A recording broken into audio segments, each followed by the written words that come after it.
This is part two of the Q&A, and it is currently 1:50 in the morning, and we have to be up in less than 4 hours because we have a photo shoot with Foot Locker early tomorrow morning. So we're going to go ahead and knock this out. I've actually already been recording this for like an hour, and I finished the video, I edited it and everything, and then iMovie decided to quit on me, so I had to restart.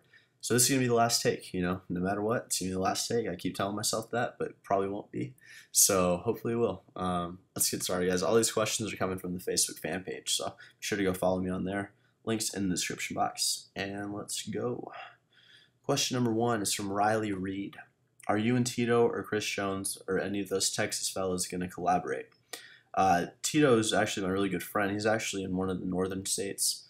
I don't know which. I want to say like Michigan. I don't know why I'm thinking Michigan, but I want to say Michigan. Chris Jones and I have been talking a little bit. We've been texting a little bit, so hopefully you'll be seeing something really soon. Go comment on their videos. Say collab with Christian Guzman. Next question is from Julian. What is your ultimate goal that you hope to achieve in your bodybuilding career?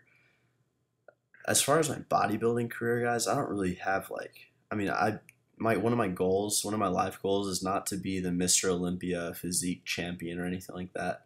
My ultimate goal, like you say in your question, is to help and reach as many people as I can. Not only to help them change their body physically, not only to help get that six pack or get bigger biceps or whatever. I just want to help, motivate young people and anyone really just to change their mentality of life. So many people are scared to go out on a limb and make that, take that first step in any kind of endeavor that they're either scared of or kind of hesitant to start. And I really hope I can kind of be that, give that little push to some people and just motivate people and help them. So that's my goal. That's my ultimate goal. Next question. How often should I work a body part per week? It's kind of preference, definitely more than once a week. So I would say somewhere between 2 to 3 times. I find about 2 is a sweet spot for me. And yeah, if you have a really lagging body part, I would maybe try low volume and doing it about 3 times a week, or just twice a week with a little bit higher volume. Just mess around with it. But definitely get over that 1 body part a week split. Our bodies are capable of recover. Our bodies are capable. I'm sorry, it's so late. Of recovering much quicker than that. Protein synthesis, which is pretty much a process building muscle, really only takes about 26 to 48 hours to complete. So therefore, technically, you're going to be healed after about 48 hours. If you work your tricep for 48 hours later, it'll be pretty much ready to go. So I find 2 times a week works good for me. Luke asked me, how much do you earn in each photo shoot? That really depends. If you're doing just like a catalog, which takes 10, 20 minutes, you're not going to make as much as you would if you landed a billboard or a poster that's at a store for 6 months.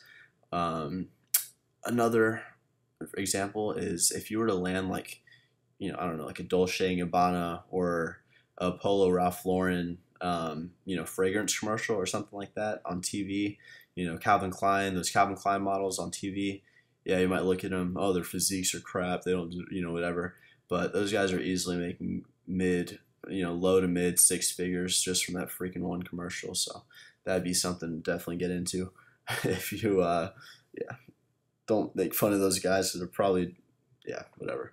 Next question. Let's see. Best way to take creatine, loading phase, and then cycle, or taking a small amount every single day, for Mr. Hassan. The best way to take creatine is very simple. Don't do any loading phases. Don't cycle it. Just go 5 grams a day, every single day. Creatine monohydrate. I know that sounds boring. That sounds simple, but that's all that's needed. All the research is done on creatine monohydrate, not creatine ethyl ester 6 2.0 ultra or whatever.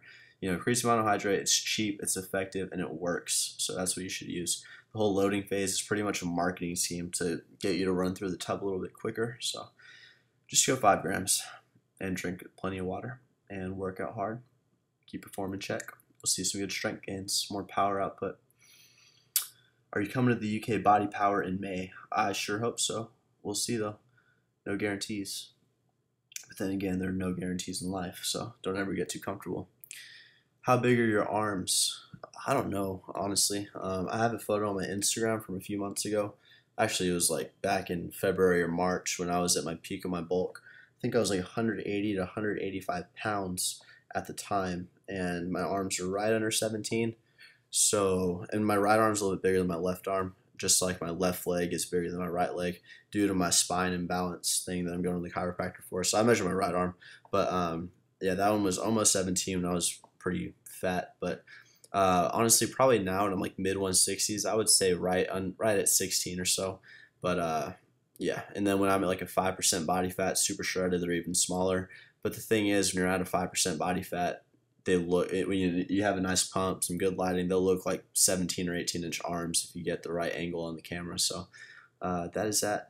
Don't be so caught up in like measurements and stuff, guys, because it really does come down to genetics. You know, if you have a big long head of your bicep, and you have a higher peak bicep, you're going to have a much bigger measurement than you would if you were to have really well developed, thick, round biceps. And when it comes down to it, if you're trying to fill out your sleeves, the thick round bicep and the big tricep is going to look better than a small tricep with a bit tall bicep peak. So that's just kind of what it is. I wouldn't, necessarily compare yourself to others as far as those kind of measurements, but if you want to do it, go ahead.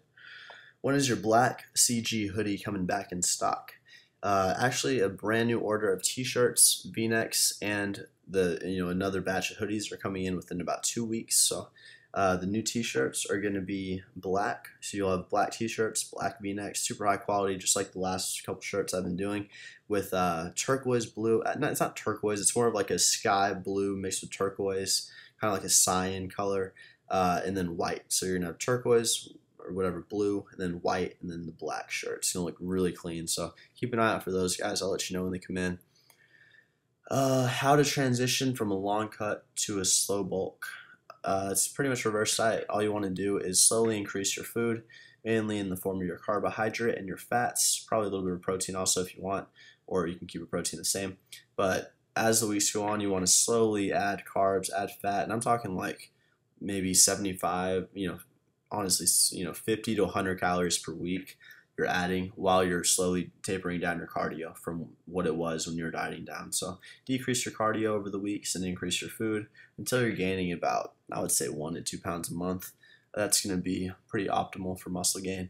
Anything more than that, you're just going to have excess fat that you got to cut off later. So that's more dieting, which no one really wants to do. So next question. Let's see. Do you do any cardio on a lean bulk? If so, what type of cardio do you do? It's a really good question. It has a lot of likes on this page. Personally, I do not do any cardio in a lean bulk. If I do, it's going to run with Nala, which is my 6-month-old husky or something like that, playing basketball or something. But I don't get on the treadmill or Stairmaster and go for 30 minutes. Simply because I'm not going to talk about the benefits of cardiovascular health here. I'm really strictly talking about the goal of changing your body composition. So if you're looking to change your body composition, it really comes down to calories in, or not even calories in, really how many calories are you over your maintenance. So let's say for example, me, if I maintain at 2,500 calories, okay, then if I would aim for about 2,800 on a bulk, 2,750. And for example, if one day I went to 3,200 and I went over my macros and I wanted to get that surplus a little bit smaller, then yeah, you could do some cardio and you're still in the surplus, so you're still growing, and you just kind of minimize that surplus. So I hope that makes sense. So personally, I would just rather control my diet a little bit more than eat a little bit more food on a bulk and then do cardio to get those calories off. So that's just me though. It's all personal preference. So. One last question really quick. I have a few more seconds to do this. Let me see. Do you recommend any supplements? Yes, whey protein, creatine, monohydrate, omegas, multivitamin, and a pre-workout if you want. That's all optional, but I like pre-workouts because if you work out harder, if you have more energy, you can perform better. You can therefore push more weight, have better workouts, therefore build a little bit more muscle, so if you recover properly. So that's it, guys. Thank you so much for watching. Be sure to subscribe. I'm so happy I got this one done. Got to go to sleep. And I'll see you guys in the next video. So if you want to hire me as your online personal trainer, ChristianGuzmanFitness@yahoo.com, meal plans, macro coaching, workout plans, and a 1-year VIP training package. So thanks, guys, and stay tuned.